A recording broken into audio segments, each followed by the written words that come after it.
اعوذ باللہ من الشیطان الرجیم بسم اللہ الرحمن الرحیم الحمد للہ الاول بالاول کان قبلہ والآخر بالآخر یکون بعدہ الذي قصرت عن رؤيته أبصار الناظرين وعجزت عن نعته أوهام الواصفين ثم الصلاة والسلام على أشرف الأنبياء والمرسلين وخاتم النبيين سيدنا ونبينا ومولانا ومولى الثقلين جد الحسن والحسين أبي القاسم محمد اللهم صل على محمد وعلى محمد وعلى آله الطيبين الطاهرين المعصومين المنتجبين المنتخبين الميامين الذين أذهب الله عنهم الرجس وطهرهم تطهيرا اللهم صل على محمد واللعنة الدائمة على أعدائهم أجمعين أما بعد فقد قال الله سبحانه وتعالى في كتابه المجيد بسم الله الرحمن الرحيم إن الله مع الذين اتقوا والذين هم محسنون الصلاة على محمد وآل محمد اللهم صل على محمد وعلى محمد. ہماری گفتگو خطبہ حمام یا خطبہ متقین کے بارے میں چل رہی تھی جو مولا کائنات امیر المؤمنین علی ابن ابی طالب علیہ السلام نے حمام کی خواہش پر ایک خطبہ دیا اور جس میں مولا کائنات نے متقین کی صفات کو بیان کیا. حمام نے خواہش ظاہر کی تھی کہ مولا متقین کی ایسی صفات بیان کیجیے کہ گویا میں ان کو اپنی آنکھوں سے دیکھ رہا ہوں. اس خطبے میں ہم یہاں تک پہنچے تھے کہ فالمتقون ہم فیہا اہل الفضائل، کہ پس جو متقی افراد ہیں وہی دنیا میں اہل فضیلت ہیں، یعنی تمام تر فضیلتیں اور درواقع فضیلتوں کا منبع خداوند کریم کا تقوی ہے. یعنی اگرچہ کہ تمہیں وہ دیکھنے میں مثال کے طور پر غریب لگیں، تمہیں دیکھنے میں وہ تنگ دست معلوم ہوتے ہوں یا لوگ ان کو اہمیت نہ دیتے ہوں یا وہ تمہیں ایک عام سے بندے لگیں، لیکن اگر وہ شخص متقی ہے تو سمجھ لو کہ وہی اہل فضیلت ہے. پھر اس کے بعد مولا کائنات نے ان متقین کی صفات کو بیان کرنا شروع کیا. ان میں سے پہلی صفت جو مولا کائنات نے بیان کی وہ یہ کی کہ وَمَنْطِقُهُمْ الصَّوَابُ، وَمَنْطِقُهُمْ الصَّوَابُ، جو ان کی گفتگو ہے وہ حق پر مبنی ہوتی ہے. ثواب سے مراد کیا ہے؟ یعنی درست چیز. یہ بیہودہ گفتگو نہیں کرتے، ان کی زبان ان کے کنٹرول میں ہوتی ہے، ہمیشہ حق بات کرتے ہیں، حق بات سنتے ہیں. جیسے کہ خود قرآن مجید میں خداوند کریم ارشاد فرماتا ہے کہ یا ایھا الذین آمنوا اتقوا اللہ وقولوا قولا سدیدا، اے صاحبان ایمان اللہ کا تقوی اختیار کرو اور جب گفتگو کرو، کوئی بات کہو تو قولا سدیدا، سیدھی سیدھی بات کرو، یعنی صحیح بات، درست بات کرو. غلط بات، اب غلط بات میں ساری باتیں آ جاتی ہیں، یعنی بیہودہ گفتگو یا فحش گفتگو یا ایسا کلام جو جس پر عقلاء مذمت کرتے ہوں کہ یہ کیا گفتگو کر رہا ہے، فحش باتیں کرنا، نعوذ باللہ کسی کو گالی دینا یا کسی کو تانا لگانا یا کسی کو مثال کسی کی غیبت کرنا، کسی پر تہمت لگانا، یہ تمام چیزیں سدید کے علاوہ ہیں.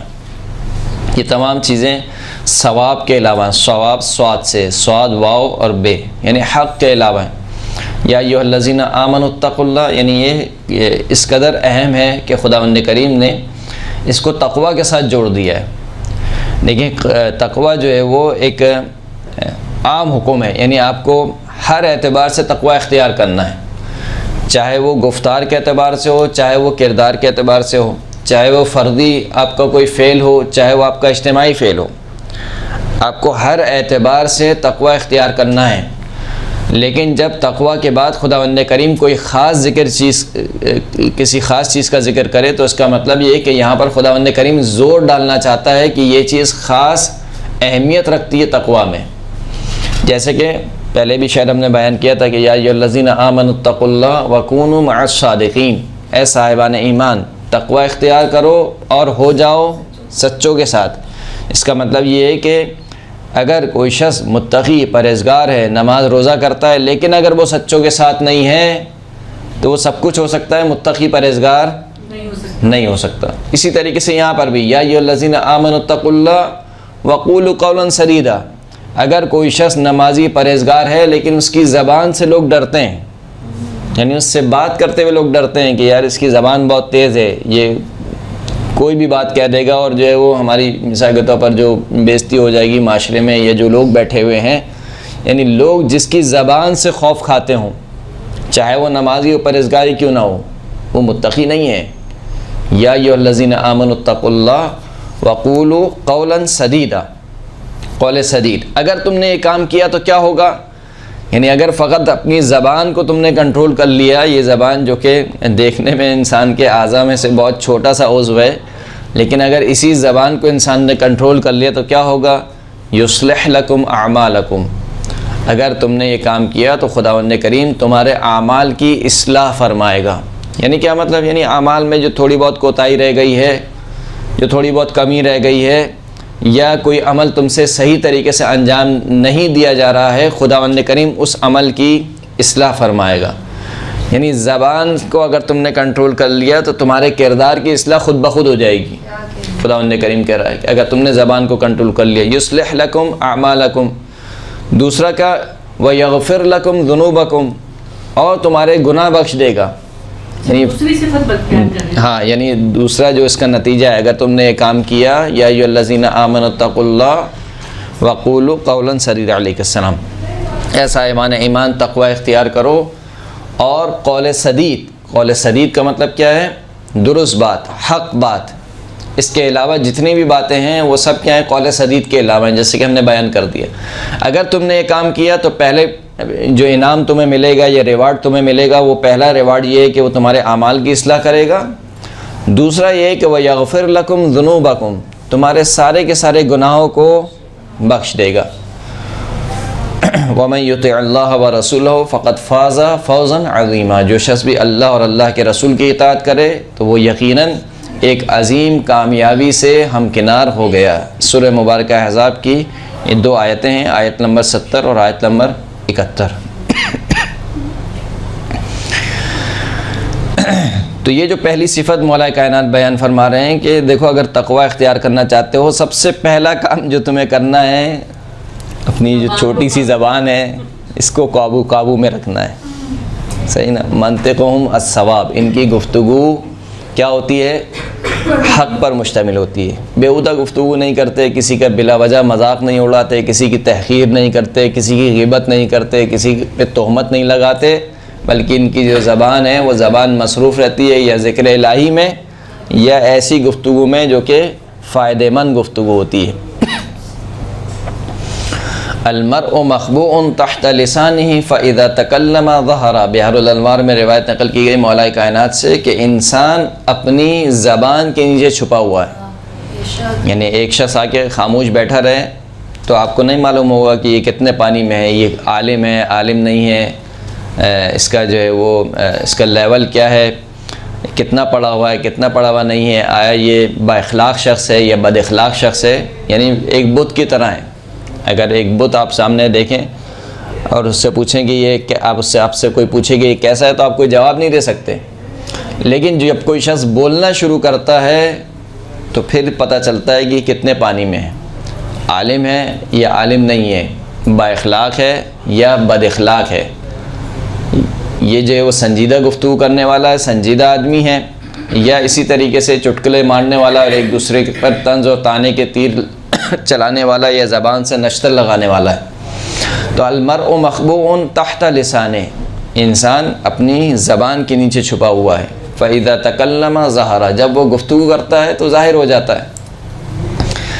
جیسے کہ ایک اور آیت میں خداوند کریم نے سورہ مبارکہ مائدہ کی آیت ہے، آیت نمبر 29 اور آیت نمبر 30، خداوند کریم فرماتا ہے کہ ام حسب الذین فی قلوبہم مرض ان لن یخرج اللہ اضغانہم فی لحن ولو نشاء لاریناکہم فلعرفتہم بسیماہم ولتعرفنہم فی لحن القول واللہ یعلم اعمالکم، سورہ مبارکہ مائدہ اس کی آیت نمبر 29 اور آیت نمبر 30۔ کیا وہ لوگ کہ جن کے دلوں میں مرض ہے وہ یہ گمان کرتے ہیں کہ خداوند کریم ان کے کینوں کو ظاہر نہیں کرے گا؟ وَلَوْ نَشَاءُ لَأَرَيْنَاكَهُمْ، اور اگر ہم چاہتے تو ہم تجھے دکھا دیتے۔ یعنی وہ کون سے لوگ ہیں کہ جن کے دلوں میں کینہ پایا جاتا ہے؟ اے حبیب اگر ہم چاہتے تو ہم تجھے دکھا دیتے کہ بھئی یہ فلاں فلاں 10 افراد ہیں کہ جن کے سینوں میں کیا پایا جاتا ہے؟ کینہ پایا جاتا ہے۔ فَلَا عَرَفْتَهُمْ بِسِيمَاهُمْ، جب ہم تمہیں دکھا دیتے تو تم ان کے چہروں سے ان کو پہچان لیتے۔ لیکن ایک اور طریقہ ان کو پہچاننے کا، ایک اور طریقہ، یعنی خدا نے بتایا نہیں ہے، یعنی حد ہے کہ خداوند کریم نے کچھ منافقین کو اپنے حبیب سے بھی چھپا کے رکھا ہے۔ یعنی وہ منافق تھے لیکن اس کے باوجود ان کا ذکر اپنے حبیب سے بھی نہیں کیا کہ دیکھو فلاں شخص منافق ہے۔ تو خداوند کریم کہہ رہا ہے کہ جن کے دلوں میں مرض ہے وہ یہ گمان کرتے ہیں کہ ہم ان کے کینوں کو ظاہر نہیں کریں گے، اور اگر ہم چاہتے تو ہم تجھے دکھلا دیتے کہ کون سے وہ شخص ہیں تو ان کو ان کے چہروں سے پہچان لیتا۔ لیکن ایک اور طریقہ ہے تو ان منافقین کو پہچان سکتا ہے، جس کے دل میں کینہ ہے اس کو پہچان سکتا ہے۔ وہ طریقہ کیا ہے؟ وَلَتَعْرِفَنَّهُمْ فِي لَحْنِ الْقَوْلِ، ان کے گفتگو کرنے کے انداز سے تو ان کو پہچان سکتا ہے۔ یعنی جب انسان گفتگو کرتا ہے تو اس کے گفتگو کا انداز بتلا دیتا ہے کہ یہ کس پائے کا آدمی ہے، اس میں ایمان پایا جاتا ہے یا اس میں نفاق پایا جاتا ہے۔ واللہ یعلم اعمالکم، خداوند کریم تمہارے اعمال کو اچھی طریقے سے جانتا ہے۔ اسی طریقے سے ایک اور جگہ مولا کائنات سے قرآن الحکم میں نقل ہوا، کلام الرجل میزان و عقلہ، انسان کا گفتگو کرنا اس کے عقل کی کسوٹی ہے۔ یعنی دیکھنا ہو کہ یہ کتنا عقل مند شخص ہے تو دیکھو کہ وہ گفتگو کیسی کرتا ہے، اس کی گفتگو سے سمجھ میں آ جاتا ہے۔ یعنی عام زندگی میں بھی جب آپ ایک دوسرے سے گفتگو کرتے ہیں اور دنیاوی معاملات کرتے ہیں تو آپ کو اندازہ ہو جاتا ہے باتوں سے۔ مثال کے طور پر آپ کوئی ڈیلنگ کرنے جاتے ہیں، بالخصوص شاپنگ کے دل چل رہے ہیں آج کل خواتین کے، تو اب جب آپ کوئی چیز لینے جاتی ہیں کسی سے تو دکاندار جیسی گفتگو کرتا ہے، اب وہ دکاندار کا ہنر ہے، علیہ السلام، وہ دکاندار کا ہنر ہے۔ کچھ دکاندار کی گفتگو سن کے آپ کہتے ہیں کہ نہیں یہ تو سمجھ میں نہیں آ رہا ہمیں۔ کیوں سمجھ میں نہیں آ رہا؟ آپ کو نہیں، ابھی تو کپڑا دیکھا ہی نہیں ہے آپ نے، ابھی تو چیز دیکھی نہیں ہے، لیکن اس کی گفتگو سے آپ کو سمجھ میں نہیں آ رہا، آپ کہتے ہیں کہ اگلی دکان پہ چلیں، اور اگلا دکاندار ایسی گفتگو کرتا ہے کہ آپ صرف اس کی گفتگو پہ لے لیتی ہیں، اگرچہ کچرا ہی مال کیوں نہ ہو، لیکن اس کی گفتگو سے کیا آپ لے لیتی ہیں۔ تو یہ جو گفتگو ہے، یہ جو کلام ہے، یہ انسان کی عقل کا میزان ہے، ترازو ہے۔ پھر مولا شاعر فرماتے ہیں، قرآن الحکم میں روایت نقل ہوئی، ایاک والکلام فیما لا تعرف طریقتہ ولا تعلم حقیقتہ فإن قولک یدل عقلک وعبارتک تنبع عن معرفتک۔ مولا فرماتے ہیں کہ دیکھو خبردار، کبھی بھی ایسی چیز کے بارے میں گفتگو نہ کرنا کہ جس کے بارے میں تمہیں گفتگو کا طریقہ معلوم نہ ہو کہ کس انداز میں گفتگو کی جائے۔ ولا تعلم حقیقتہ، کبھی بھی ایسی چیز کے بارے میں گفتگو نہ کرنا کہ جس کی حقیقت سے تم آشنا نہ ہو۔ فإن قولک یدل عقلک، کیونکہ تمہارا قول تمہاری عقل پر رہنمائی کرتا ہے، یعنی تمہاری عقل کو پرکھنے کا ایک ذریعہ کیا ہے کہ تم کو بلوایا جائے، تمہارے کلام سے تمہاری عقل کا اندازہ ہو جائے گا کہ تم کتنے عقل مند ہو۔ وعبارتک تنبع عن معرفتک، اور جو تمہاری عبارت ہے، جو تم گفتگو میں عبارت استعمال کرتے ہو، یہی خبر دینے والی ہے تمہاری معرفت سے۔ صحیح ہے؟ جیسے کہ حضرت ابراہیم علیہ السلام نے کیا ارشاد فرمایا کہ فَإِذَا مَرِضْتُ فَهُوَ يَشْفِينِ، جب میں بیمار ہوتا ہوں تو اللہ مجھے کیا دیتا ہے؟ شفا دیتا ہے۔ یہ نہیں کہا کہ جب اللہ مجھے بیمار کرتا ہے تو پھر اللہ مجھے شفا دیتا ہے، یعنی برائی کی نسبت دی اپنی طرف کہ جب میں بیمار ہوتا ہوں تو پھر اللہ مجھے شفا دیتا ہے۔ تو یہ یعنی گفتگو کرنے کے انداز سے معلوم ہو جاتا ہے کہ یہ بندہ کس معرفت پر ہے۔ تو بہرحال اب اگر آپ روایت کو اٹھا کے دیکھیے تو بعض روایتوں میں خاموشی کی بہت فضیلت بیان کی گئی ہے کہ کہ انسان خاموش رہے. اور تو یہ تھیوری ہے نا کہ speech is silver and silence is golden. جی یہ جملہ سر حدیث کی روشنی میں فیل ہوتا ہے. جی یہ جملہ جو ہے مشہور ہے کہ ان کان الکلام من الفضہ فالسکوت فالصمت من الذہب. اگر گفتگو کرنا چاندی میں سے ہے تو خاموش رہنا سونا ہے. صحیح. لیکن بہرحال اگر روایات کا مطالعہ کیا جائے تو اس سے سمجھ میں آتا ہے کہ ہر دو کے یعنی کلام کرنے کے اور خاموش رہنے کے ان دونوں کی کچھ آفتیں ہیں. جب تک یہ دونوں اپنی آفتوں سے محفوظ رہتے ہیں یہ دونوں بہت اچھے ہیں. لیکن جب ان سے آفتیں چمٹ جائیں یعنی ایک ایسی جگہ پر خاموش رہنا کہ جہاں پر بولنا چاہیے تھا, مثلا عمل المعروف نہی عن المنکر, کہ یہاں پر آپ کو بولنا ہے, یہاں پر خاموشی کیا ہے فضیلت نہیں رکھتی ہے یہاں پر, بلکہ یہاں پر جو ہے وہ خاموشی کیا ہے مذموم ہے. شاعر نے اس کو پسند نہیں کیا, خداوند کریم نے اس کو پسند نہیں کیا. تو خاموشی اور کلام کا ہر ایک کا ایک محل ہے, ایک جگہ ہے, کہاں پر آپ کو خاموش رہنا ہے, کہاں پر آپ کو گفتگو کرنی ہے, یہ آپ کو معلوم ہونا چاہیے. انہیں اگر انسان یہ سمجھ لے کہ کہاں پر مجھے, بالخصوص عورتیں اگر یہ سمجھ لیں کہ کہاں پر ان کو بولنا ہے اور کہاں پر ان کو خاموش رہنا ہے, تو ہماری خانوادی زندگی کے آدھے مسائل ویسے ہی حل ہو جائیں گے, بغیر کسی جھگڑے کے ویسے حل ہو جائیں گے کہ اگر انسان یعنی میاں بیوی میں سہرے. خیر یہ تو عورتوں کے بارے میں بات مشہور ہو گئی ہے, لیکن بہرحال کچھ حقیقت بھی رکھتی ہے. دونوں میں سے کوئی بھی بہرحال جب انسان کو یعنی معاشرے کا ہر فرد, چاہے وہ عورت ہو, چاہے وہ بیوی ہو, چاہے وہ شوہر ہو, چاہے وہ ماں ہو, چاہے وہ بیٹا ہو, چاہے وہ باپ ہو, چاہے وہ بیٹا ہو یا بیٹی ہو, ہر فرد معاشرے کا اگر ہم میں سے یہ پہچان لے کہ ہمیں کہاں پر بولنا ہے اور کہاں پر خاموش رہنا ہے, تو ہمارے معاشرے کے جو آدھے مسائل ہیں ویسے ہی کیا ہو جائیں گے, حل ہو جائیں گے. جیسے کہ ایک روایت بھی نقل ہوتی ہے, مولا کائنات صاحب سنتے رہتے ہیں کہ لو سکت الجاہل, اگر جاہل خاموش ہو جائے تو کبھی بھی اختلاف نہ ہو. اختلاف کا سبب یہ ہے کہ جس مسئلے میں پتہ کیسے چلے گا کہ وہ جاہل ہے؟ جی اسے بولتے ہیں جہل مرکب. جہل مرکب کیسے کہتے ہیں کہ ایک انسان جاہل ہو اور اسے یہ بھی معلوم نہ ہو کہ میں جاہل ہوں, اس کو کہتے ہیں جہل مرکب. تو یہ جو جہل مرکب ہے یہ واقعاً ایک بیماری ہے. کم از کم انسان کو اتنا تو معلوم ہونا چاہیے کہ مجھے بیماری کیا ہے. اگر مجھے یہی معلوم نہیں ہوگا کہ مجھے کیا بیماری ہے تو میں اس کا علاج کیسے کروں گا. جب مجھے معلوم ہی نہیں ہے کہ مجھے بخار ہے یا کھانسی ہے یا نزلہ ہے تو میں اس کا علاج نہیں کر سکتا ہوں. اسی لیے یہ بھی ایک قول ہے جو مولا کائنات سے منسوب ہے, نقل کیا جاتا ہے کہ قول الرجل لا یدری نصف العلم, کہ انسان کا یہ کہنا کہ مجھے نہیں معلوم یہ آدھا علم ہے.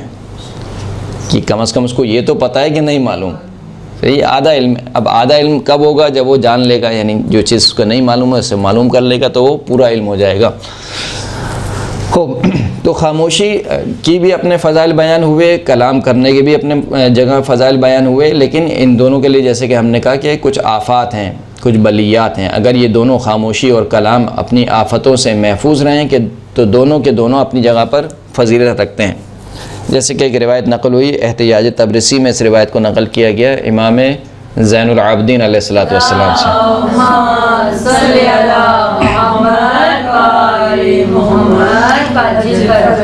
مولا امام زین العابدین سے پوچھا گیا کہ عن الکلام والسکوت, کلام اور سکوت کے بارے میں پوچھا گیا, گفتگو کرنے کے بارے میں اور خاموش رہنے کے بارے میں. ایہما افضل, ان دونوں میں سے کون سی چیز افضل ہے, گفتگو کرنا زیادہ افضل ہے یا خاموش رہنا زیادہ افضل ہے؟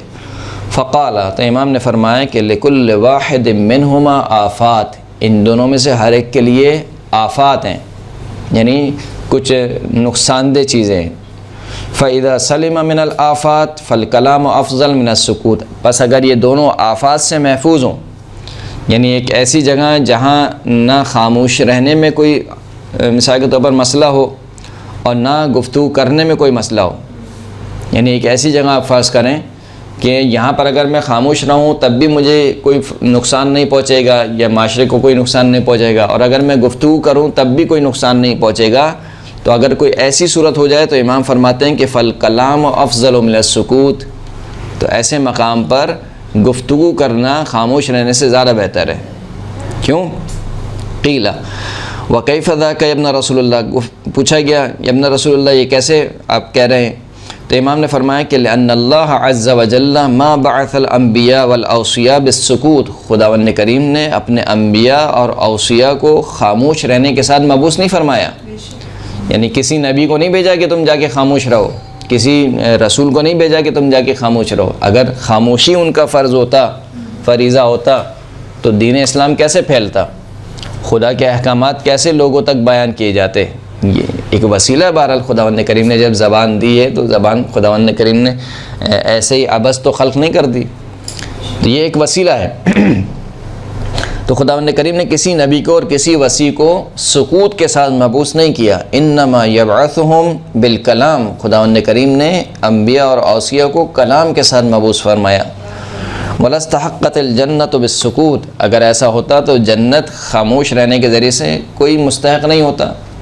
یعنی اگر کوئی بھی گفتگو نہیں کرے، مثال کے طور پر ہم یہاں پر بیٹھ جائیں اور کوئی گفتگو نہیں کرے، تو دین کے احکامات کیسے بتلائے جائیں گے، کیسے سمجھایا جائے گا، کیسے کوئی شخص دین پر عمل کرے گا؟ اگر ہمارا فریضہ سکوت ہی ہوتا کہ کوئی بھی گفتگو نہیں کرے گا کسی سے بھی، چاہے وہ عالم ہو چاہے وہ جاہل ہو، تو پھر عالم کیسے جاہل کو سکھلائے گا اور جاہل کیسے علم سیکھے گا؟ تو یہ ایک فریضہ ہے بار. وَلَسْتَوْجَبَ وِلَایَةُ اللَّهِ بِالسُّكُوتِ، اللہ کی ولایت سکوت کے ذریعے سے لازم نہیں ہو سکتی تھی. وَلَا تَوْقِيتُ النَّارِ بِالسُّكُوتِ وَلَا تَجَنُّبُ سَخَطِ اللَّهِ بِالسُّكُوتِ، نہ جو وہ اللہ کے ناراضگی سے سکوت کے ذریعے سے بچا نہیں جا سکتا ہے. انما ذالک کلہ بالکلام، یہ سارے کے سارے کام اگر ہو سکتے ہیں تو کلام کے ذریعے سے ہو سکتے ہیں.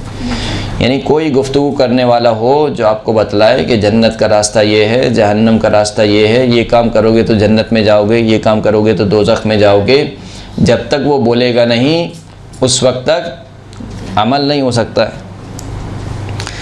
انک تصف فضل السکوت بالکلام ولست تصف فضل الکلام بالسکوت، کہ آپ جو ہے وہ یعنی ایک عجیب بات کی امام نے، اور انتہائی لطیف نقطہ امام نے بیان فرمایا. پہلے تو امام نے تشبیہ دی کہ ما کنت لاعدل القمر بالشمس، میں چاند کو سورج کے برابر نہیں کر سکتا ہوں. یعنی کیا مطلب؟ چاند کی روشنی کتنی ہوتی ہے؟ سورج کے مقابلے میں کچھ بھی نہیں ہے. سورج جب ہوتا ہے تو چاند کی روشنی ختم ہو جاتی ہے، یعنی سورج اور چاند کا مقابلہ نہیں ہے. امام فرماتے ہیں کہ میں چاند کا مقابلہ سورج سے نہیں کر سکتا ہوں. یعنی اگر خاموش رہنا چاند ہے تو بولنا کیا ہے؟ سورج ہے. یعنی الٹا بالکل برعکس جو ہم نے تھوڑی دیر پہلے جو کہا کہ ان کان من الکلام من الفضہ فالسکوت من الذہب، اس کا بالکل الٹا امام بیان فرما رہے ہیں کہ اگر خاموش رہنا چاند کی طرح ہے تو گفتگو کرنا کس کی طرح ہے؟ سورج کی طرح ہے. اور سورج سے تشبیہ بھی امام نے کیوں کی؟ کیونکہ سورج فقط خود روشن نہیں ہوتا ہے، خود تو وہ روشن ہے بلکہ ساری دنیا کو کیا کرتا ہے؟ روشن کرتا ہے. صحیح ہے. ظاہر للنفس مظہر لغیرہ، خود بھی روشن ہے دوسرے کو بھی کیا کرتا ہے؟ روشن کرتا ہے. اسی طریقے سے امام نے شاید تشبیہ دینے کا ایک امام کی وجہ بھی یہی ہو کہ کلام خود بھی منور کلام ہوتا ہے. یعنی انسان جب گفتگو کرتا ہے، خداوند کریم قرآن مجید سے بڑھ کر کوئی کلام نہیں ہے دنیا میں. خداوند کریم کا جو زندہ و جاوید معجزہ جو آج تک باقی ہے وہ کلام کی صورت میں ہی ہے. تو اگر خداوند کریم کلام نہ کرتا، اپنے حبیب سے کلام نہ کرتا، لوگوں سے کلام نہ کرتا، تو کیسے ان کو پہچانوایا جاتا توحید کے بارے میں، نبوت کے بارے میں، ولایت کے بارے میں؟ سر مولانا نے جاہل مرکب کے بارے میں کہا ہے کہ خاموش رہے. جی اچھا. پھر اس کے بعد امام نے کہا کہ یعنی کیسے ممکن ہے کہ جب کہ تم خاموشی کی فضیلت بیان کرنے کے لیے بھی کلام کے محتاج ہو.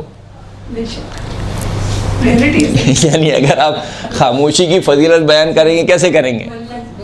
آپ کو بولنا تو پڑے گا نا. کہا تم خاموشی کی فضیلت بیان کرنے کے لیے بھی کس کے محتاج ہو؟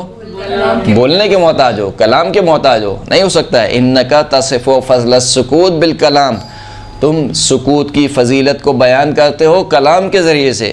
ولست تصف فضل الکلام بالسکوت، لیکن تم کلام کی فضیلت کو سکوت کے ذریعے سے بیان نہیں کر سکتے ہو، کلام کی فضیلت کو سکوت کے ذریعے سے بیان نہیں کر سکتے ہو۔ بس اوقات انسان روایت پڑھتا ہے اور کچھ دیر کے لیے وجد میں آ جاتا ہے کہ امام نے یہ کیا بات کی ہے۔ ایک صلوات پڑھیں مولا کی ذات پر،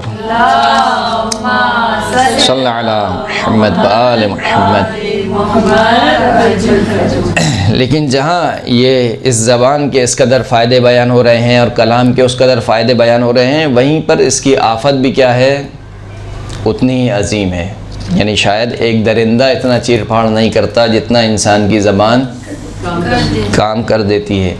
یعنی یہی وہ زبان ہے کہ جو دو بھائیوں میں اختلافات کرا سکتی ہے، پورے خاندان کو اجاڑ سکتی ہے، ساس سسر میں، سسر اور مثال کے طور پر بھائی باپ بیٹے میں، ماں بیٹے میں، میاں بیوی میں اختلافات کا ایجاد کرانا، معاشرے میں اختلافات کو ایجاد کرانا، پورے معاشرے کو اگر برباد کرنا ہو تو دیکھ لیں آپ یہ جو آج ہو رہا ہے پورے معاشرے میں کس وجہ سے ہو رہا ہے؟ یہ وہی زبان ہے۔ اب اس زبان کو ظاہر سی بات ہے آپ جو بھی کہیں، سوشل میڈیا کہیں یا جو بھی بہرحال گفتگو ہو رہی ہے تو یہ سب کچھ ہو رہا ہے۔ تو جہاں اس کے اتنے فائدے ہیں وہاں اس کے نقصانات بھی کیا ہیں؟ بہت زیادہ ہیں۔ روایت نقل ہوئی، یہ روایت بھی روضۃ الواعظین میں ہے کہ رسول اللہ صلی اللہ علیہ وآلہ وسلم اللہم صلی علی محمد وآل فرماتے ہیں کہ اکثر خطایا ابن آدم فی لسانہ ومن کف لسانہ ستر اللہ عز وجل عورتہ۔ ابن آدم کی اکثر خطایا اس کی زبان میں ہیں۔ اکثر خطایا کیا ہیں؟ اس کی زبان میں۔ بس جو شخص اپنی زبان کو بند کر کے رکھے تو خداوند کریم اس کی شرمگاہ کو ڈھانپ کر رکھتا ہے۔ یہاں پہ عورت سے مراد کیا ہے؟ یہاں پہ عورت سے مراد اگرچہ کہ تشبیہ دی گئی ہے، عورت سے مراد عورت جو ہے وہ عربی میں شرمگاہ کو کہتے ہیں، لیکن یہاں پر کہا گیا کہ تمہارے عیوب کو خداوند کریم ڈھانپ کر رکھتا ہے اگر تم نے اپنی زبان کو کیا رکھا؟ بند کر کے رکھا۔ زبان کو اگر تم نے قابو میں رکھا تو خداوند کریم جو ہے وہ تمہارے ایک اور روایت میں جو کہ روایت نقل ہوئی ہے، بہرحال کتاب کا نام مجھے یاد نہیں ہے، لیکن ایک روایت نقل ہوئی ہے کہ ہر صبح کے وقت تمام اعضاء و جوارح پر جو ہے وہ یہ زبان ان کو مخاطب کرتی ہے اور کہتی ہے کہ تم نے کس حال میں صبح کی؟ تو وہ تمام اعضاء و جوارح کہتے ہیں کہ اگر تو ہمیں چھوڑ دے تو ہماری صبح جو ہے وہ بہت اچھی ہے، اور اگر تو ہماری گرفت کر لے تو ہماری صبح کیا ہے؟ بہت بری ہے۔ یعنی انسانی عضو کا سب سے فائدہ مند عضو بھی انسان کی زبان ہے اور سب سے نقصان دہ عضو بھی کون سا ہے؟ انسان کی زبان ہے۔ پھر مولا ارشاد فرماتے ہیں روضۃ الواعظین میں یہ روایت نقل ہوئی، قال علی ما شیء احق بطول الحبس من اللسان، کوئی شے سزاوار نہیں ہے کہ اس کو طولانی قید میں رکھا جائے زبان سے زیادہ، یعنی زبان کو جتنا قید میں رکھ سکتے ہو اتنا قید میں رکھو۔ پھر ایک اور روایت نقل ہوئی کہ فرمایا کہ الکلام فی وثاقک ما لم تتکلم بہ، یہ جو تمہارا کلام ہے، تمہاری گفتگو ہے، تمہاری بات ہے، یہ تمہاری قید میں جب تک تم گفتگو نہ کرو۔ وَإِذَا تَكَلَّمْتَ صِرْتَ فِي وِثَاقِ، جب تم گفتگو کرتے ہو تو تم اپنے کلام کی قید میں آ جاتے ہو، ہے نا؟ یعنی ایک شخص نے میں نے کوئی بات کہی نہیں یہاں پر تو آپ مجھے کیسے پکڑیں گے کہ مولانا نے یہ بات کہی، لیکن اگر ایک بات میں نے کہہ دی، کیمرے نے ریکارڈ کر لی تو اب کیا ہوگا؟ اب میں اس کی قید میں ہوں، اب میں کچھ بھی کہتا رہوں، کتنی وضاحتیں دیتا رہوں، مجھے ہمیشہ وہ دکھا دیا جائے گا مولانا آپ نے یہ بات کہی ہے۔ اب میرے پاس سوائے وضاحتیں دینے کے اور کچھ نہیں ہے، لیکن اگر میں کلام نہ کروں تو میرا کلام میری قید میں ہے، جب میں کلام کروں گا تو میں کلام کی قید میں ہو جاؤں گا۔ فاحذن لسانک کما تحزن ذهبک وورقک فرب کلمۃ سلبت نعمۃ۔ اللہ اکبر۔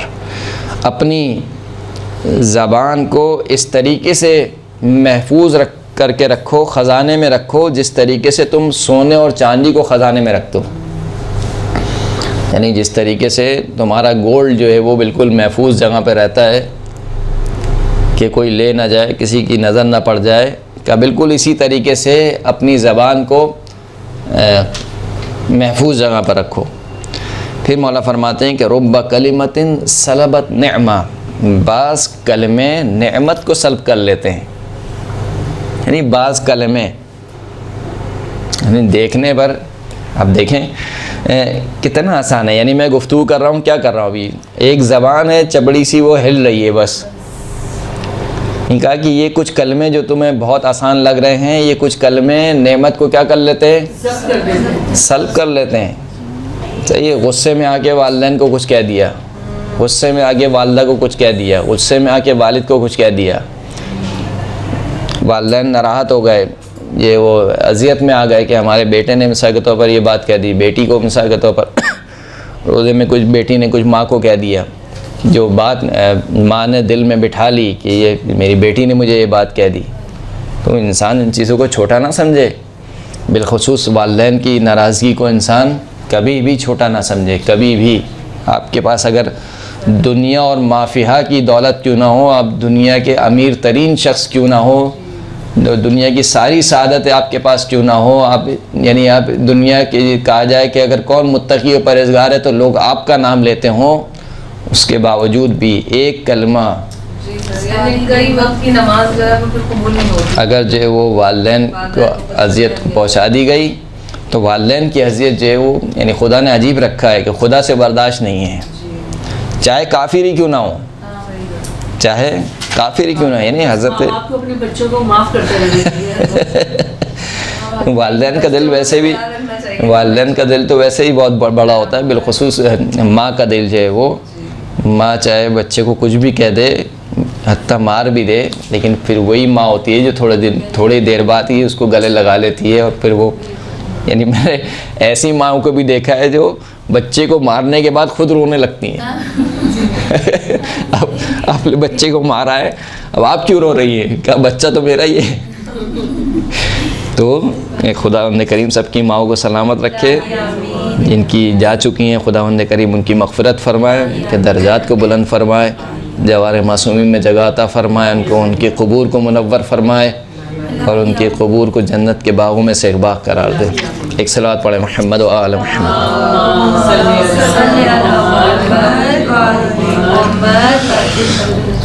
خوب، ایک اور روایت کنز العمال میں نقل ہوئی ہے امام محمد باقر علیہ الصلوۃ والسلام سے، اللہم صلی علی محمد و آل محمد۔ سوری، یہ جو روایت ہے تحف العقول کی روایت ہے، جو امام پانچویں امام سے نقل ہوئی ہے تحف العقول میں، امام فرماتے ہیں کہ ان ھذا اللسان مفتاح کل خیر و شر، یہ جو تمہاری زبان ہے یہ ہر خیر اور شر کی چابی ہے، یہ خیر پھیلانا ہے تب بھی یہی زبان پھیلائے گی، شر اگر پھیلانا ہے تب بھی یہ زبان پھیلائے گی۔ فینبغی للمؤمن ان یختم علی لسانہ کما یختم علی ذہبہ و فضتہ، بس مومن کو سزاوار یہ ہے کہ وہ اپنی زبان کو ایسے ہی باندھ کے رکھے جیسے اپنے سونے اور چاندی کو باندھ کے رکھتا ہے۔ ختم لگانا عربی زبان میں پہلے کہتے تھے، جو پٹلیاں چلتی تھیں، ہمیان جسے بولتے ہیں، کپڑے کی تھیلیاں چھوٹی چھوٹی چلتی تھیں، اس کو انسان کیسے مضبوطی سے گانٹھ لگا کے باندھ کے رکھتا تھا تاکہ اس میں سے نکل نہ جائے، اس باندھنے کو بولتے ہیں یختم، ختم لگانا۔ تو کہا جس طریقے سے اس کو مضبوطی سے باندھ کے رکھتے ہو ایسے ہی مضبوطی سے باندھ کے رکھو کس کو، زبان کو۔ جو دوسری روایت ہے کنز العمال کی، وہ رسول خدا صلی اللہ علیہ وآلہ وسلم سے، فرماتے ہیں کہ لا یستقیم ایمان عبد حتی یستقیم قلبہ، کسی بندے کا ایمان اس وقت تک مستقیم اور مستحکم نہیں ہو سکتا جب تک اس کا دل مستحکم نہ ہو، ولا یستقیم قلبہ حتی یستقیم لسانہ، اور کسی بندے کا قلب، اس کا دل اس وقت تک مستحکم نہیں ہوتا جب تک اس کی زبان مستحکم نہ ہو۔ زبان جب تک راہ راست پر نہیں آئے گی، زبان جب تک صراط مستقیم پر نہیں آئے گی، انسان کا کردار جو ہے وہ اچھا نہیں ہو سکتا۔ یہاں تک کہ ایک اور روایت بھی میں نے پڑھی تھی، بہرحال حوالہ مجھے ابھی یاد نہیں ہے، منسوب ہے بہرحال، کہ جو بد اخلاق شخص ہوتا ہے اس کے گناہ بخشے نہیں جاتے ہیں۔ کیوں نہیں بخشے جاتے ہیں؟ کیونکہ وہ ایک گناہ سے نکلتا ہے، اپنی بد اخلاقی کی وجہ سے دوسرا گناہ انجام دے لیتا ہے۔ بد اخلاقی میں بہرحال اب ساری چیزیں آتی ہیں، لیکن جو سب سے زیادہ جو اظہار ہوتا ہے بد اخلاقی کا وہ یہی انسان کی زبان ہے، کہ انسان کی زبان کے ذریعے سے بد اخلاقی کا اظہار ہوتا ہے۔ تو یہ پہلی صفت یہ امام نے بیان کی متقین کی۔ دوسری صفت امام نے بیان کی ملبسہم الاقتصاد، ان کا جو لباس ہوتا ہے وہ میانہ روی والا ہوتا ہے۔ اب یہاں پر جو اس جملے کی شرح کرنے والے ہیں انہوں نے دو طریقے سے شرح کی ہے۔ یہاں پر ملبس سے مراد واقعاً ان کا لباس لیا ہے، یعنی جو یہ لباس پہنتے ہیں، نہ یہ اتنا عالی شان لباس ہوتا ہے کہ لوگ بولیں کہ بھائی یہ تو مثال کے طور پر کوئی مالدار شخص ہے گا، یعنی جو اسراف کے زمرے میں آتا ہے، صحیح ہے۔ بالخصوص ہماری دلہنوں کا لباس جو 2 گھنٹوں کے لیے تیار کیا جاتا ہے، جس کے اوپر کئی پیسے خرچ کیے جاتے ہیں صرف 2 گھنٹے کے لیے، اس کے بعد پوری زندگی وہ پڑا رہتا ہے، دیکھتی بھی نہیں ہے، نہ دیتی ہے کسی کو یہ نہ وہ خود پہنتی ہے، نہ وہ کسی بھائی چلو تم نے پہن لیا، ہو گئی تمہاری شادی، کسی اور غریب کے کام آ جائے، کسی بچے کے کام آ جائے گا، تمہیں پہننا نہیں ہے، یعنی صرف رکھا ہوا ہے وہ، تو اس کو دے دو، اس کے کام آ جائے گا۔ تو یہ جو اسراف کے زمرے میں آتا ہے، یہ لباس جو ہے وہ ممنوع ہے شریعت کی نگاہ میں کہ ایسا لباس تیار نہ کیا جائے۔ ہاں اگر انسان کسی کی شان و شوکت ہے، وہ اس کا لائف اسٹائل اس طریقے سے ہے، اس کا جو لیونگ اسٹائل ہے، اس کے اعتبار سے اگر لوگ کہیں کہ ہاں یہ لباس اس کی شان کے مطابق ہے، صحیح نا، تو وہ لباس جو ہے وہ درست ہے، اور شان سے بڑھ کر جو بھی چیز آ جائے گی وہ پھر اسراف کے زمرے میں آ جائے گی۔ تو کچھ لوگوں نے اس کو واقعاً لباس شمار کیا ہے کہ ان کا جو لباس ہوتا ہے وہ میانہ روی والا ہوتا ہے، یعنی نہ تو بالکل پھٹا پرانا لباس پہنے کہ جس کے اوپر پیون لگے ہوئے ہوں مثال کے طور پر، یا جو لوگوں کی انگوش نمائی کا ذریعہ بنے، یعنی لوگ دیکھ کر بولیں کہ یار یعنی اس نے کیسا لباس پہنا ہوا ہے، کسی محفل میں جائے، کسی مجلس میں جائے تو لوگوں کی نگاہوں کا مرکز بنے، یا لوگ اس کو دیکھیں کہ یہ لباس اس طریقے سے نہیں پہن کے آنا چاہیے ہے۔ مثال کے طور پر خواتین ہیں، کسی کی چادر اگر پھٹی ہوئی ہے یا کسی کا اسکارف اگر پھٹا ہوا ہے، یہ بھی شریعت کی نگاہ میں کیا ہے، ممنوع ہے۔ آپ ایسا لباس نہ پہنیں کہ مجمع میں آپ کیا بنیں، انگوش نمائی کا ذریعہ بنیں، لوگ آپ کو دیکھ کر کہیں کہ یہ اس نے کیسا لباس پہنا ہوا ہے۔ نہ ایسا لباس ہو، نہ انتہائی وہ فاخرہ لباس ملکہ بلقیس کا لباس ہو وہ بھی نہ ہو۔ تو کچھ لوگوں نے اس کو واقعاً لباس شمار کیا ہے، تشریح کی ہے اس جملے کی، اور کچھ لوگوں نے کہا کہ نہیں، یہاں پر ملبس تشبیہ دی ہے امام نے، یعنی گویا وہ میانہ روی کو اپنا لباس بنا کر رکھتے ہیں، یعنی ان کا کردار، ان کا گفتار، ان کی پوری زندگی میانہ روی پر مشتمل ہوتی ہے، یعنی ان کا ہر کام کیا ہوتا ہے، میانہ روی پر مشتمل، حتیٰ کہ عبادات، ان کی عبادات بھی کیا ہوتی ہیں، میانہ روی پر ہوتی ہے۔ کیریکٹر کی بات ہو رہی ہے، جی کردار جو ہے، جی ان کا جو کردار ہے ہر حوالے سے خرچ کرنے کے اعتبار سے، بچوں سے محبت کے اعتبار سے، بچوں کو ڈانٹنے کے اعتبار سے، شوہر کے اعتبار سے، رشتہ داروں کے اعتبار سے، خود اپنے انفرادی معاملات جو ہیں، جو خداوند کریم کی عبادات ہیں، حتیٰ خود عبادات کے اعتبار سے میانہ روی اختیار کرتے ہیں۔ یعنی نہ تو وہ مثال کے طور پر شب قدر آئی ہے تو وہ مثال کے طور پر نمازوں پہ نمازیں ٹکروں پہ ٹکرے مار رہے ہیں وہ، اور پھر اگلے دن مثال کے طور پر سارا کام پڑا ہوا ہے، نہ بچہ اٹھا رہا ہے، مما مجھے جانا ہے، اسکول جانا ہے، ناشتہ بنا دیں، وہ بھی نہیں، خاوند کو مثال کے طور پر شوہر کو جانا ہے آفس، اس کو تیاری کر کے دینی ہے، جو بھی کرنا ہے، یا گھر کے کام کاج ہیں، یا مثال کے طور پر اور دوسرے گھر کے بزرگ ہیں، ان کے کام کاج ہیں، وہ سارے اپنی جگہ پڑے ہوئے ہیں، کیوں؟ کیونکہ آج رات میں نے عبادت کی ہے، صحیح نا؟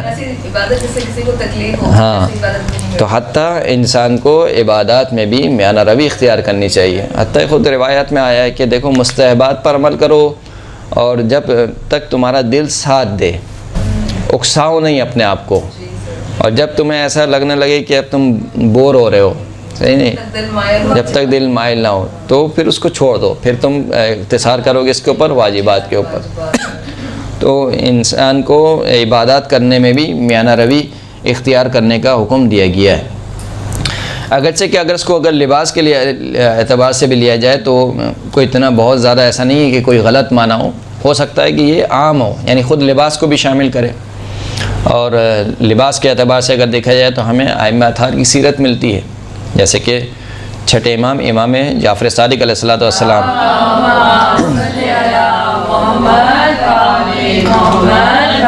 امام ایک دن جو ہے وہ ایک اچھا لباس پہن کر زیب تن ہو کر باہر تشریف لائے تو سفیان ثوری جو کہ صوفی مذہب تھا، اس کی عادت ہی تھی کہ امام پر اعتراض کرنے کی۔ اس نے امام کو دیکھا کہ امام ایک اچھا لباس پہنے ہوئے ہیں تو اس نے اعتراض کیا اور کہا کہ واللہ ما لبس رسول اللہ مثل هذا اللباس ولا علی ولا احد من آبائک، خدا کی قسم نہ رسول اللہ نے ایسا لباس پہنا جو آپ نے پہنا ہے، نہ مولا کائنات امام علی علیہ السلام نے ایسا لباس پہنا، اور نہ ہی آپ کے آباء و اجداد میں سے کسی نے ایسا لباس پہنا جو لباس آپ پہنے ہوئے۔ تو امام نے فرمایا کہ فقال له ان رسول اللہ کان فی زمان مقفر جدب فاما اذا اقبلت الدنیا فاحق بها ابرارها لا فجارها۔ تم جو رسول اللہ کی بات کر رہے ہو، رسول اللہ جس زمانے میں تھے اس زمانے میں نیا نیا اسلام پھیلا تھا، اس زمانے میں مسلمانوں کے پاس دولت نہیں تھی، یہاں تک کہ اصحاب صفہ بیچارے کہ جو ایک چبوترے پہ زندگی گزارتے تھے اور وہی چبوترا ان کی پوری زندگی تھا، یہاں تک کہ اللہ کے رسول یعنی صبح بھی مثال کے طور پر صبح کے ناشتے میں بھی کھجور، رات کے کھانے میں بھی کھجور اور دن میں بھی جو ہے وہ کھجور، کہ ایک صحابی جو ہے بول اٹھا کہ یا رسول اللہ اب اتنی کھجور کھا چکے ہیں کہ ہمارے شکم میں آگ جل رہی ہے، یعنی اس طریقے سے ان کی زندگی تھی۔ تو وہ زمانہ، اس وقت کا زمانہ کچھ اور زمانہ تھا، اصحاب مہاجرت کر کے آئے تھے، جو مہاجرت کر کے آئے تھے وہ اپنی ساری زمینیں وغیرہ چھوڑ کر آئے تھے، کہ جو ہے وہ ہم نے تو خیر کوئی قربانی تو نہیں دی ہے نا، ہم نے دین کے لیے، ہم نے صرف دین سے لیا ہے، ابھی دین کو ہم نے کچھ دیا نہیں ہے۔ اگر ہم نے دین کو دیا ہوتا تو ہم سمجھتے کہ جو صدر اسلام کے مسلمان تھے انہوں نے واقعاً قربانی دی ہے، کہ آپ سوچیں کہ یعنی ایک شخص اپنا پورا سرمایہ، پوری زندگی چھوڑ کر آ جائے، صحیح نا، یہاں تک کہ اپنے رشتہ دار، یہاں تک کہ جو ہے وہ اپنے ماں باپ کو انسان چھوڑ کر آ جائے دین کی خاطر۔ تو اس وقت کا زمانہ ایسا زمانہ تھا۔ اسی طریقے سے مولا کائنات کا زمانہ، وہ زمانہ بھی کوئی بہت زیادہ مرفہ زمانہ نہیں تھا، لیکن جو آج کا زمانہ ہے، جب دنیا ہمارے پاس آ گئی ہے، یعنی جو اتنی زمینیں جو ہے وہ فتوحات ہو چکی ہیں، خلیفہ ثانی کے دور میں فتوحات ہوئیں، پھر اس کے بعد کی جو ہے وہ جنگیں لڑی مسلمانوں نے، کئی یعنی مال جو بیت المال ہے مسلمانوں کا وہ مال غنیمت سے بھر چکا ہے۔ تو جب دنیا ہمارے پاس آ گئی ہے تو دنیا کے زیادہ سزاوار اس کے نیک افراد ہیں، فاجر افراد سزاوار نہیں ہیں۔ کیا آپ کہیں کہ اندر سادہ لباس پہنے ہوئے تھے؟ وہ امام حسن کا واقعہ ہے، جو وہ مجھے یاد آ رہا ہے، وہ امام حسن مشتبہ کا واقعہ ہے اندر سادہ لباس، کہ وہ اندر لباس تھے، لباس خشن جسے بولتے ہیں، کہا کہ یہ لباس میں نے تمہارے لیے رکھا ہے اور جو اندر والا لباس ہے وہ میں نے اپنے رب کے لیے رکھا ہے۔ یہی اعتراض امام حسن پہ بھی ہوا تھا، جو بھی میں نے گزشتہ میں مطالعہ کر رہا تھا، روایت پڑھتے ہوئے یہ بات میری نگاہوں سے گزری، تو کہا کہ ایک کافر امام کی خدمت میں آیا، امام حسن مشتبہ اچھا لباس پہنے ہوئے تھے، کہا کہ کیا آپ نہیں کہتے ہیں کہ دنیا جو ہے وہ مومن کے لیے قید ہے اور آخرت جو ہے وہ مومن کے لیے کیا ہے، جنت ہے، اور کافر کے لیے دنیا جو ہے وہ جنت ہے اور آخرت جو ہے اس کے لیے کیا ہے، قید ہے، جبکہ میں کافر ہوں، آپ جو ہے مومن ہیں، تو آپ مجھ سے اچھا لباس پہنے ہوئے ہیں، یعنی میرا لباس دیکھیں اور اپنا لباس دیکھیں، یعنی اس کا بالکل الٹ ہے۔ آپ کہہ رہے ہیں کہ دنیا جو ہے وہ جنت ہے کس کے لیے، کافر کے لیے، اور مومن کے لیے کیا ہے، قید خانہ ہے، جبکہ الٹا ہو رہا ہے، آپ کے لیے مجھے جنت لگ رہی ہے اور میرے لیے کیا لگ رہی ہے، قید خانہ۔ تو پھر امام نے فرمایا کہ اگر تو جنت کی نعمتوں کو دیکھ لیتا جو خداوند کریم نے مومن کے لیے آمادہ و تیار کر رکھی ہیں، تو ان نعمتوں کے مقابلے میں یہ دنیا کیا ہے، قید ہے۔ اور اگر تو اس عذاب کو دیکھ لیتا جو خداوند کریم نے کافروں کے لیے آمادہ کر رکھا ہے، تو اس عذاب کے مقابلے میں یہ دنیا کی سختی کیا ہے، تو یہ جنت محسوس ہوگی۔ تو یہ امام نے اس وقت اس کو جواب دیا تھا۔ اسی طریقے سے ایک اور شخص نے جو ہے وہ چھٹے امام کا ہی واقعہ ملتا ہے کہ امام پر اعتراض کیا، اس کو بھی اصول کافی میں نقل کیا گیا، امام کی خدمت میں آیا اور کہا کہ اصلحک اللہ آپ کی اصلاح فرمائے، ذکرت ان علی ابن ابی طالب کانا یلبس الخشن ویلبس القمیص باربعۃ دراہم ونرى علیک اللباس الجدید، کہ جو آپ کے جد تھے مولا کائنات، وہ خشن بولتے ہیں یعنی سے موٹا لباس جو انسان کی جلد کو اذیت پہنچائے، ایسا لباس پہنا کرتے تھے، اور وہ جو قمیص پہنا کرتے تھے وہ مشکل سے 4 درہم کی آتی تھی، جبکہ ہم آپ کو دیکھ رہے ہیں کہ ماشاءاللہ سے اب تو جدید لباس پہنے ہوئے ہیں۔ تو امام نے اشارہ فرمایا کہ ان علی صلوات اللہ علیہ کان یلبس فی زمان لا ینکر ولو لبس مثل ذلك اليوم لشہر بھی فخیر لباس کل زمان لباس اہل. مولا کائنات نے ایسے زمانے میں وہ لباس پہنا کہ جس زمانے میں اگر کوئی وہ لباس پہنتا تو انگوش نمائی کا سبب نہ بنتا. یعنی کوئی یہ نہ کہتا کہ دیکھو اس نے کیا لباس پہنا ہوا ہے. یعنی اگر کوئی گلی سے گزرے مثال کے طور پر تو وہ ایک عام انسان کی طرح آپ کو زمانے کے لحاظ سے تھا وہ. جی زمانے کے لحاظ سے تھا. لیکن اگر وہی لباس مولا کائنات آج کے زمانے میں پہنتے ہیں یعنی امام جعفر صادق کے زمانے میں پہنتے تو کیا ہوتا ہے لشاہر بھی. شاہرہ بھی کا مطلب یہ ہوتا ہے کہ ہر کوئی انگلی اٹھا کر اشارہ کرتا ہے دیکھو یہ کیسا لباس پہنا ہوا ہے. اس کو بولتے ہیں لباس شہرت. یعنی فقہی زبان میں فقہی اصطلاح میں اس کو کہتے ہیں لباس شہرت. ہاں لباس شہرت سے مراد وہ نہیں کہ فاخرہ لباس مراد نہیں ہے. یعنی ایک بالکل الگ سے یعنی مثال کے طور پر تشبیہ دینا شاید کتنا صحیح ہوگا. سینس نہیں ہے کپڑے پہننے. جی مثلا جوکر ہے. کوئی جوکر آ جائے یہاں پر گزر جائے وہ کیسا لباس پہنا ہوتا ہے. لوگوں کی توجہ اپنی طرف توجہ کرنے کا لوگ ایک طریقے سے حقارت کی نگاہ سے یہ عیب کی نگاہ سے اس کو دیکھتے ہیں. یعنی عیب شمار کرتے ہیں سینس نہیں ہے ان کو کپڑے کہ یہ کیسا لباس اس نے پہنا ہوا ہے. صحیح نا. جیسے وہ ابھی کچھ دنوں پہلے یا کچھ سالوں پہلے جو ایک فیشن چلا تھا وہ جینس کی پینٹ پھٹی ہوئی مثال کے طور پر یہاں گھٹنوں سے پھٹی ہوئی پہننے کا ہے نا. وہ شاید ہوگا کسی معاشرے میں ہوگا لیکن ہمارے معاشرے میں نہیں ہے. نہیں ہمارے معاشرے میں کوئی ایسا لباس پہن کے آ جائے یا ہمارے خاندان میں تو کہتے ہیں بھائی کیا پہنا ہوا تم نے یہ. صحیح نا. اس کو لباس شہرت کہا جاتا ہے. تو کہا کہ اگر وہ لباس مولا کائنات آج کے زمانے میں پہنتے تو وہ لشاہر بھی تو ہر شخص ان کے اوپر انگوش نمائی کرتا. پھر امام نے قاعدہ کلیہ دیا فرمایا کہ خیر و لباس کل زمان لباس و اہلہ. ہر زمانے کا بہترین لباس وہی ہے جو اس زمانے میں رائج ہو. صحیح ہے. اچھا اس روایت کا ایک تتمہ بھی ہے. وہ تتمہ ہے کہ غیر ان قائمنا اہل البیت اذا قام لبس ثیاب علی. سوائے ہمارے قائم کے جب ہمارا قائم آئے گا یعنی امام زمانہ عجل اللہ تعالی فرجہ الشریف جب ہمارا قائم آئے گا تو لبس ثیاب علی تو وہ وہی لباس پہنیں گے جو ان کے جد امیر المؤمنین علی ابن ابی طالب علیہ الصلوۃ والسلام پہنا کرتے. صلی اللہ علی محمد و آلہ.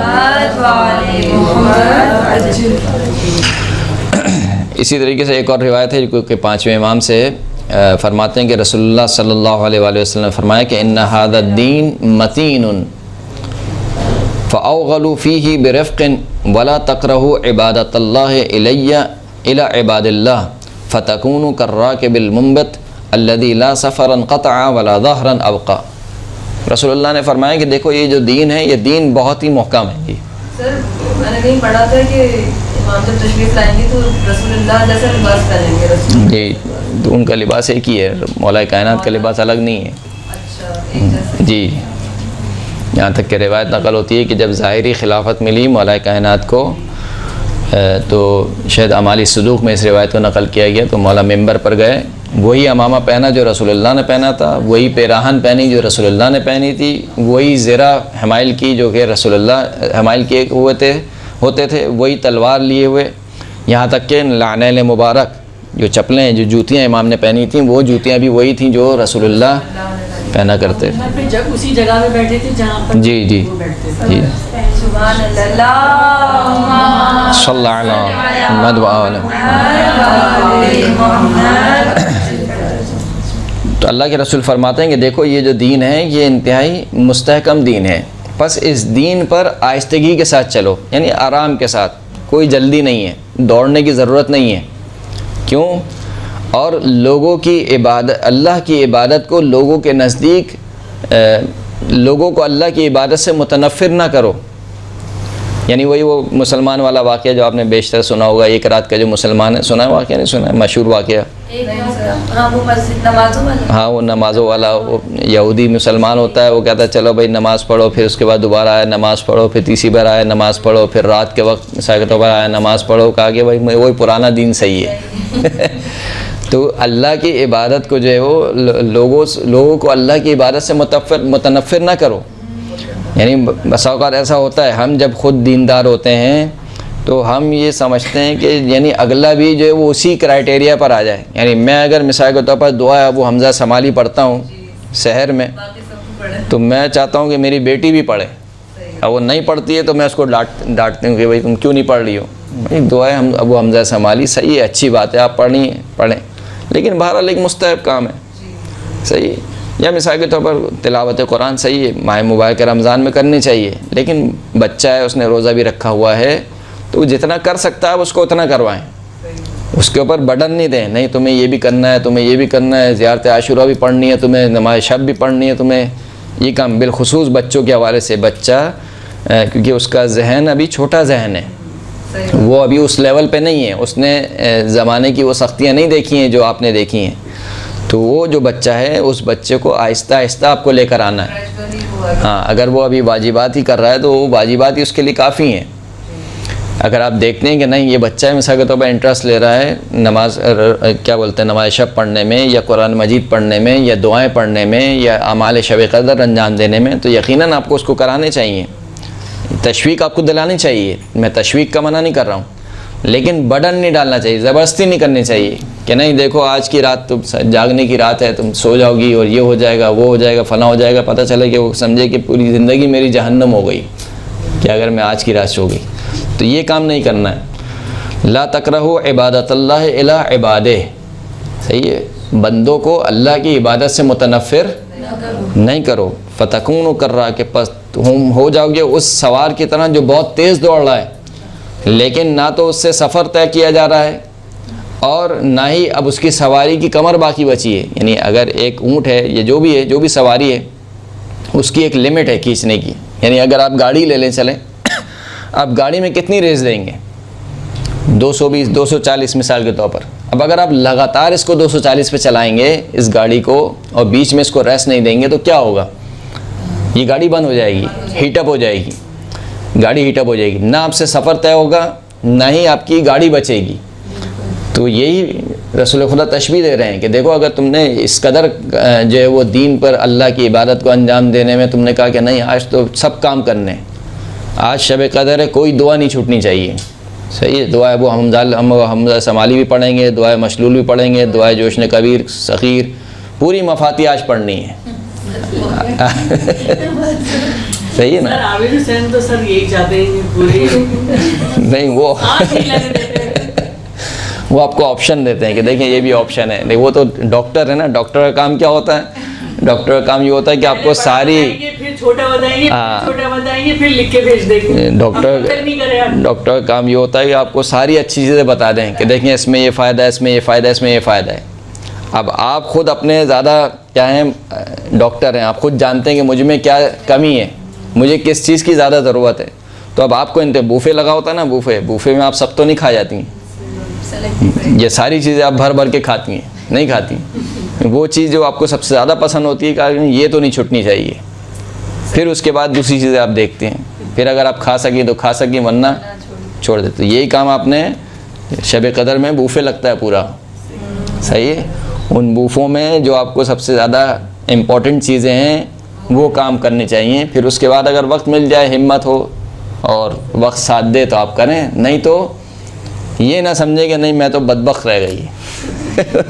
آج کی رات میں نے مثال کے طور پر یہ والی دعا نہیں پڑھی, دعائے عافیت نہیں پڑھی, اور دعا فلاں نہیں پڑھی, اور یہ نہیں پڑھی, اور 100 رکعت نماز نہیں پڑھی میں نے. آخر میں انہوں نے جو ہے ایک پرچہ, پہلے پرچہ دے دیا, پھر آخر میں انہوں نے کہا کہ جو اعمال رہ گئے ہیں 23 کے دن میں بھی پڑھے جا سکتے ہیں, اس کی کوئی فضیلت ہے جو نہ ہے, یعنی آپ دن بھر پڑھتے نہیں.